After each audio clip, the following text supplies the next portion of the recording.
अशा प्रकारे पक्षाला बळकटी मिळेल तुम्ही यातून यांच्या प्रवेशावरती करताय.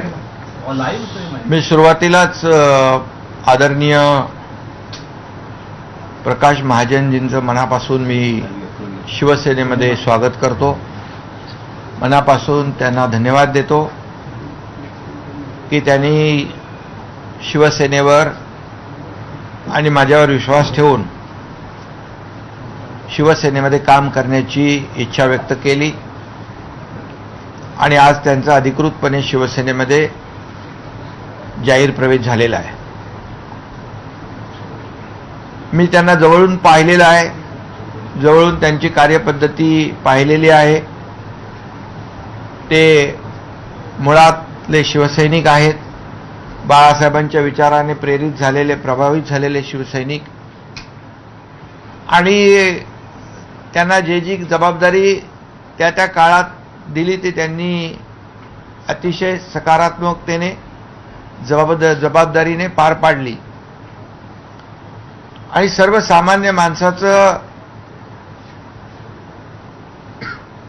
काम आणि सर्वसामान्य माणसाच्या अडचणी सर्वसामान्य कार्यकर्ता बनूनच सोडवू शकतो हे त्यांनी दाखवलं.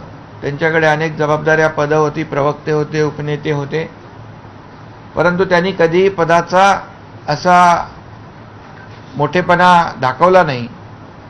आणि त्यांचे अनेक ते प्रवक्ते, उत्कृष्ट वक्ते आहेत, प्रवक्ते आहेत. अनेक वेळा मी त्यांना जेव्हा जेव्हा मला संधी मिळाली तेव्हा ऐकलेलं आहे. अतिशय संयमीपणे आणि मुद्देसूदपणे राजकीय क्षेत्रामध्ये संयम महत्त्वाचा असतो. आणि काही लोक सनसनाटी पसरवण्यासाठी खालच्या पातळीवरची वक्तव्य करत असतात, परंतु प्रकाश महाजनजी यांनी कधीही बोलताना आपली गरिमा किंवा जे काही राजकारणामध्ये काही पथ्य पाळायची असतात ती सोडली नाहीत.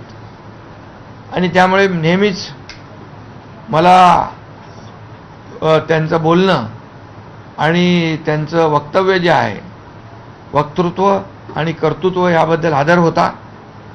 आणि आता ते माझ्यासोबत शिवसेनेमध्ये काम करतायत याचा मला आनंद आहे मनस्वी. आणि त्यांनी याचाही उल्लेख केला की